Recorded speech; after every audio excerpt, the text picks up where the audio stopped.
இவர் ஊருக்கு வந்து வித்தியாசமாக நடனம் ஆடுவதே இவர் வேலை.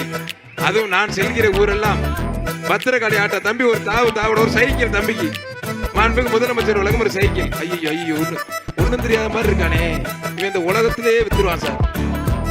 இலை சைக்கிளை போய் மண்டபத்தில் வாங்கடா. போச்சே போச்சே போச்சே போதும்டா அப்பா. அவன்கிட்ட பரிசு கொடுத்தா அவன் ஒரு ஆட்டம் ஆடுவாங்க. இன்னைக்கு ஜோக்கோன கையில கொடுத்தா அவன் பாட்டில் கிளம்பி போயிட்டேன். அன்னைக்கெல்லாம் ஒரே ஆட்டம் ஒன்றும் பண்ண முடியல. மாடு சூப்பர் மாடு வெற்றி பெற்றது.